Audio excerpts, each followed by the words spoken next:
Welcome to my channel. आज के video में हम डे 8 की बात करेंगे फाउंडेशन बैच का, जिसमें आज हम क्लास 7 की पॉलिटी पढ़ेंगे, जो कि है आज का चैप्टर हमारा होगा ऑन इक्वालिटी। हम इक्वालिटी के बारे में पढ़ेंगे कि समानता होती क्या है, उसके बारे में हम पूरी डिटेल लेंगे। इस वीडियो को स्टार्ट करने से पहले हम पहले एक मोटिवेशनल थॉट पढ़ लेते हैं, और उसको बताने से पहले मैं आपको थोड़ी सी प्रीवियस डिटेल दे दूँ वीडियोस के बारे में कि फाउंडेशन बैच की मैंने शुरुआत की थी, जिसमें मैंने क्लास 6 की पूरी पॉलिटी कंप्लीट करवा दी है। अगर आपने मेरी वो वीडियोस नहीं देखी तो पहले प्लीज़ जाके प्रीवियस वीडियोस चेक कीजिए और उसे वॉच कीजिए। क्योंकि इससे आपके बेसिक्स क्लियर हो जाएंगे, फिर आप 7th क्लास की इस आज की वीडियो पे आ सकते हैं। और आज हम क्लास 7th के पॉलिटी की स्टार्टिंग कर रहे हैं, और आज का हमारा फर्स्ट चैप्टर है ऑन इक्वालिटी। समानता के ऊपर हमारा पूरा चैप्टर है, ठीक है। तो चलिए एक मोटिवेशनल थॉट पढ़ लेते हैं। One day your hard work pay off you, so always do hard work and keep going without any fear of failure. एक दिन आपकी हार्ड वर्क आपको पे करेगी। आप अभी जितना हार्ड वर्क कर रहे हैं ना, एक दिन आपको उसका फल ज़रूर मिलेगा।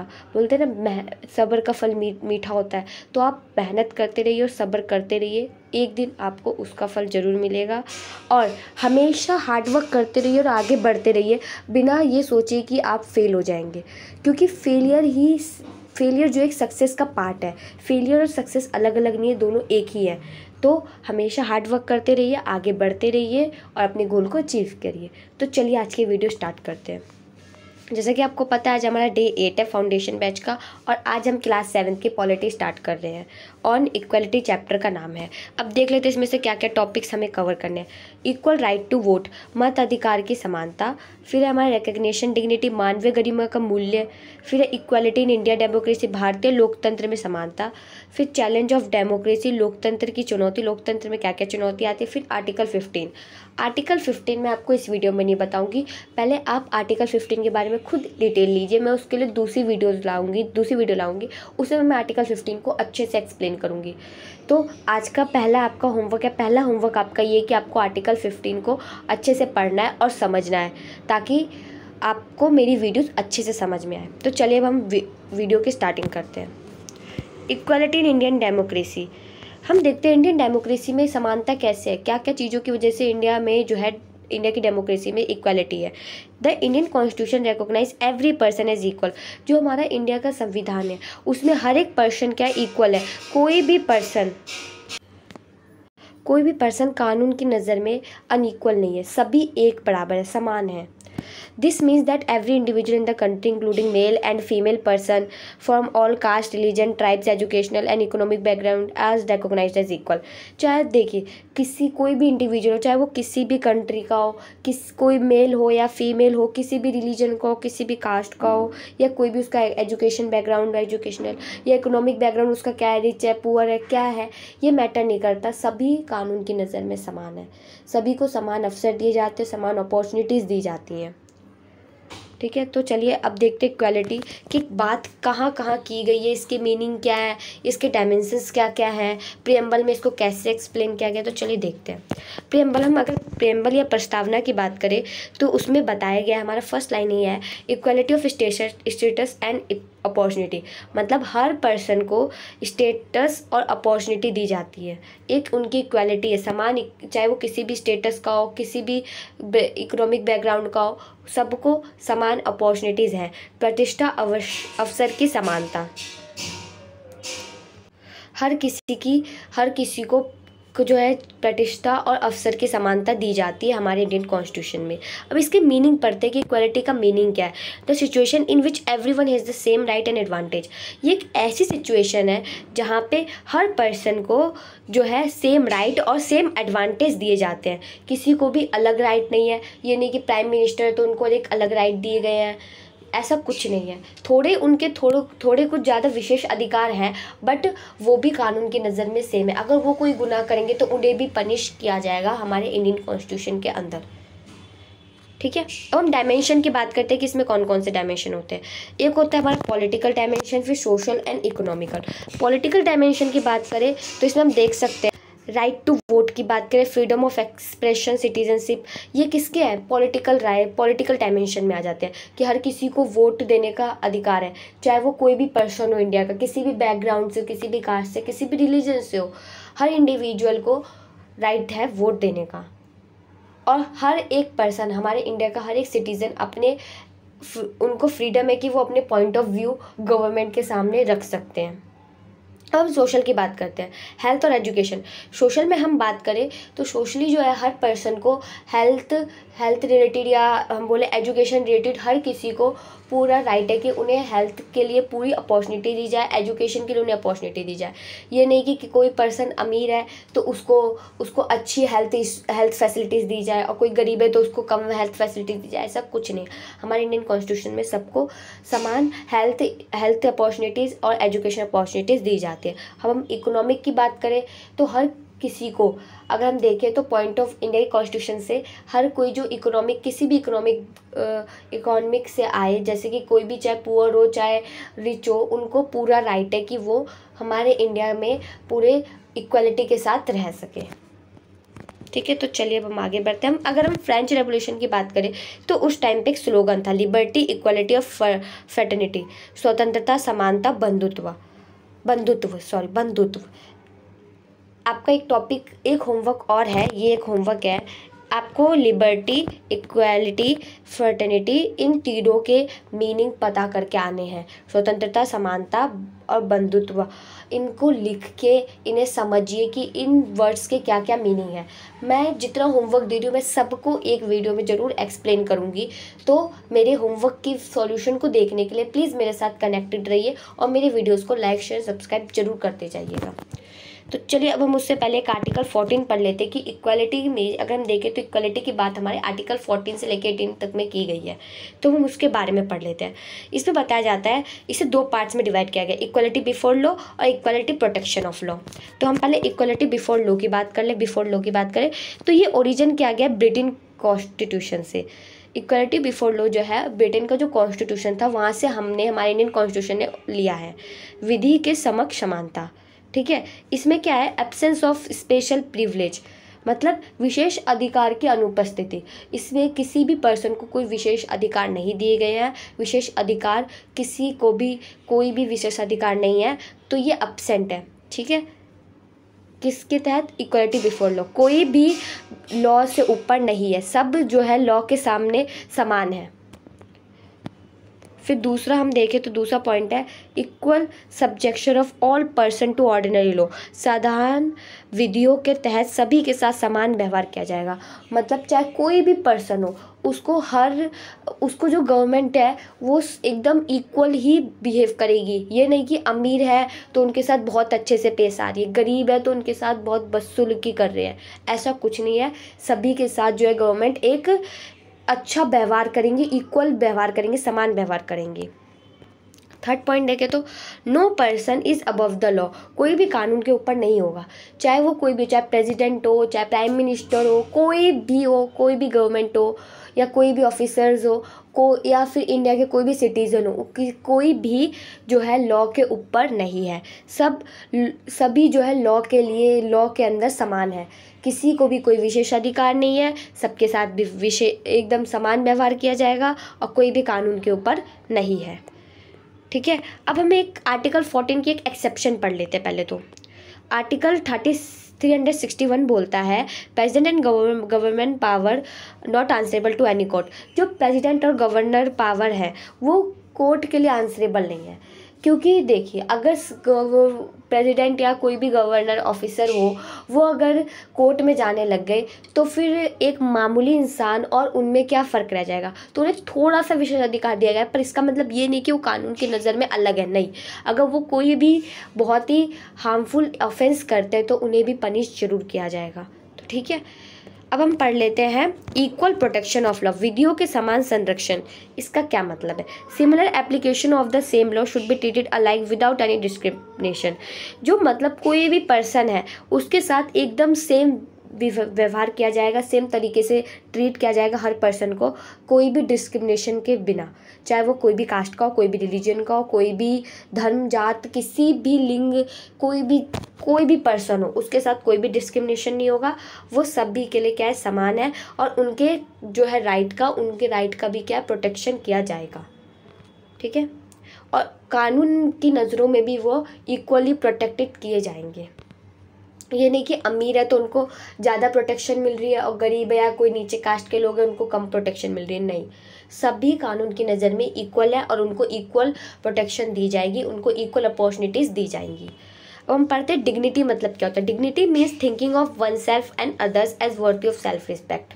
गरिमा का अर्थ है स्वयं को और दूसरों के स्वाभिमान के योग्य समझना।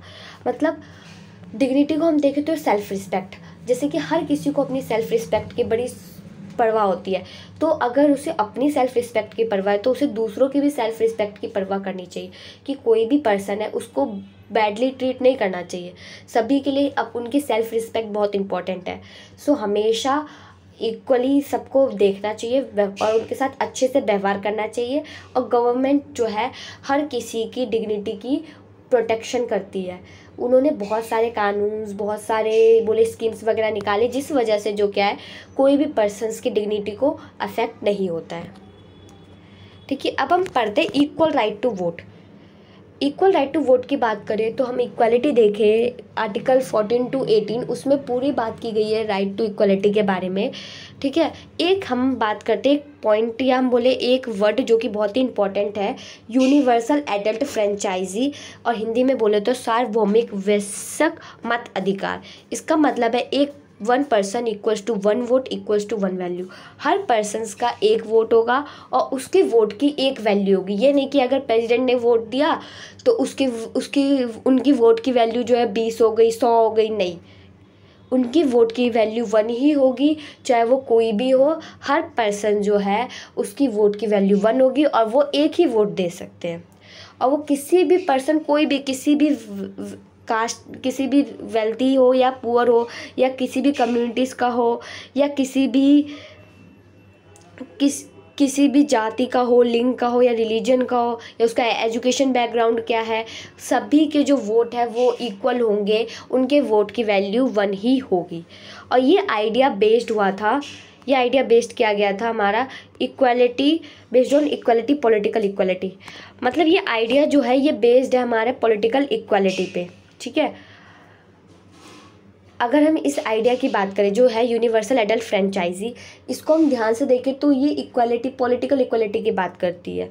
जैसे अगर हम बोले इक्वालिटी 3 तरह की होगी, पॉलिटिकल, सोशल और बोले तो इकोनॉमिकल। ठीक है, तो ऐसी जो universal adult franchise political equality की बात करी, क्यों? क्योंकि इसमें जो है लोगों को वोट देने का अधिकार है, तो वोट के थ्रू वो क्या कर रहे हैं, पॉलिटिक्स में अपना योगदान दे रहे हैं, तो पॉलिटिकल इक्वालिटी। और ये आइडिया बेस्ड है हमारा इक्वालिटी पे, बोले तो समानता पे। जो ये इससे क्या हो रहा है, यूनिवर्सल एडल्ट फ्रेंचाइजी की वजह से हर पर्सन को क्या है, इक्वल अपॉर्चुनिटीज़ मिल रही है वोट देने की, इक्वल समानता है। पर हाँ, यूनिवर्सल एडल्ट फ्रेंचाइजी में एक ये है कि 18+ होने पर ही जो है किसी भी पर्सन को वोट देने का अधिकार है, चाहे वो कोई भी हो, 18+ है तो वो वोट दे सकते हैं। अगर हम 1947 की बात करें, 1947 में 21 ईयर होने पर ही जो है कोई भी पर्सन वोट दे सकता था। पर जब 61 अमेंडमेंट हुआ, कॉन्स्टिट्यूशन अमेंडमेंट हुआ, या 61 संविधान संशोधन हुआ 1988 में, तो लोगों को ये कह दिया गया कि जो 18+ होंगे या 18 ईयर्स के जो होंगे, जो भी लोग हैं, उनको वोट देने का अधिकार है। ठीक है, अब हम बात करते हैं कि क्या इश्यूज आती है इक्वालिटी की डेमोक्रेसी में। Prior to 1950s, as the African American were treated extremely unequal in the USA and denied equality through law. जो 1950 में हम जब बात करें अफ्रीकन अमेरिकन की, तो उन्हें बहुत ही अनइक्वली ट्रीट किया जाता था। जैसे कि मैंने आपको रंग भेद के बारे में बताया था, अपार्थाइड के बारे में, क्लास 6 में मेरी प्रीवियस वीडियोस को आप देखेंगे, डिस्क्रिमिनेशन वाला जो चैप्टर डाइवर्सिटी एंड डिस्क्रिमिनेशन, मैंने उसमें बताया था। नेल्सन मंडेला ने बहुत ही ज़्यादा हार्डवर्क किया और बहुत ज़्यादा स्ट्रगल किया, तब जाके उन्होंने इस प्रथा को हटाया, रंग भेद की प्रथा को हटाया। इसमें क्या होता था रंग भेद में, कि जो वाइट पीपल हैं, जो वाइट लोग हैं, उन्हें बहुत ज़्यादा ही विशेषाधिकार दिए जाते थे, और जो ब्लैक पीपल थे, जो काले रंग के लोग थे, उनके साथ बहुत ही बुरी तरीके से सलूक किया जाता था। तो नेल्सन मंडेला ही जो थे, उन्होंने ही इसको हटाकर और पूरे कंट्री को क्या दिलाया था, इक्वालिटी को इंक्रीज़ किया था। ठीक है। A movement took place in the USA in the late 1950s to push for equal right for African American. This movement later came to be known as civil right movement. जो उन्होंने movement start किया था Nelson Mandela ने, उस movement को उस बाद में उन्होंने उस मूवमेंट का नाम पड़ा था सिविल राइट मूवमेंट। इसमें क्या था, उन्होंने अफ्रीकन अमेरिकन थे उनको इक्वल राइट्स देने के लिए बहुत ही ज़्यादा स्ट्रगल किया था, बहुत ही ज़्यादा मूवमेंट चलाए थे, और इसी मूवमेंट को बाद में नाम दिया गया सिविल राइट मूवमेंट। अब हम पढ़ते हैं क्या चैलेंजेस आती है डेमोक्रेसी में।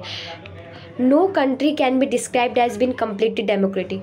कोई भी कंट्री को हम पूरी तरीके से डेमोक्रेटिक लोकतांत्रिक कंट्री नहीं बोल सकते हैं, लोकतांत्रिक देश नहीं बोल सकते।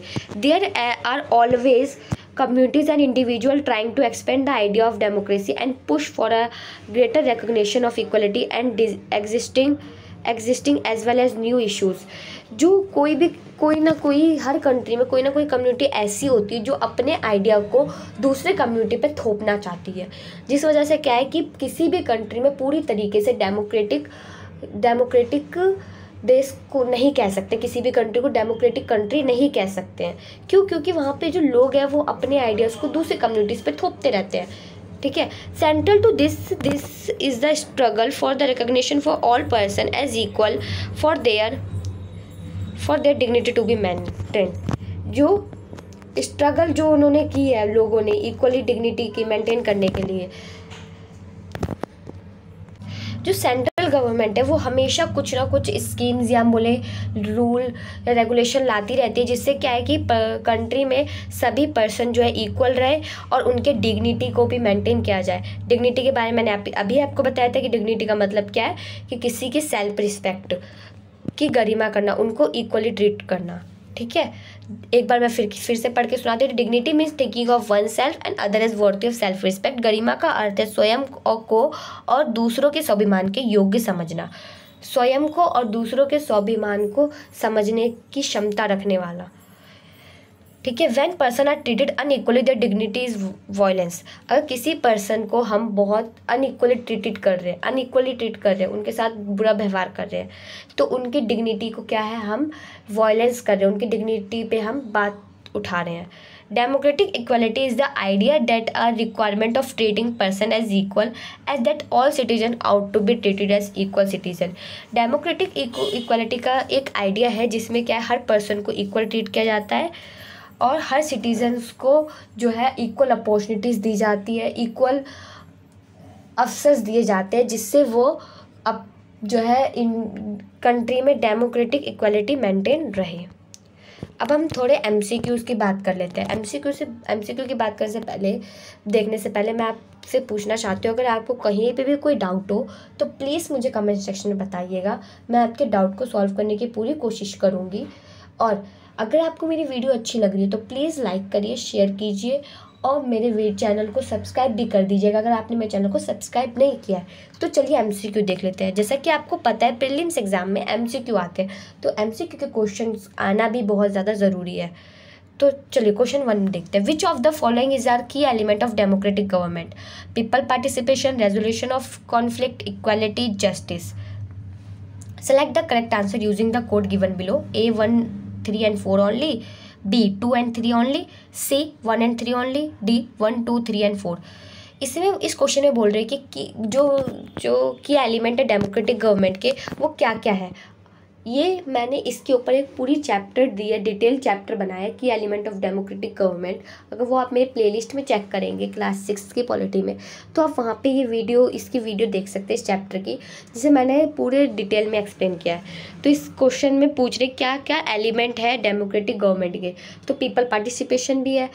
जो गवर्नमेंट है डेमोक्रेटिक गवर्नमेंट, वो पीपल के पार्टिसिपेशन को इंक्रीज़ करती है। और फिर कॉन्फ्लिक्ट जो हो रहे हैं उनकी कंट्री में उसको भी रिजॉल्व करने का काम है। इक्वालिटी मेंटेन करना, जस्टिस प्रोवाइड करना, ये सब जो है की एलिमेंट है एक डेमोक्रेटिक गवर्नमेंट के।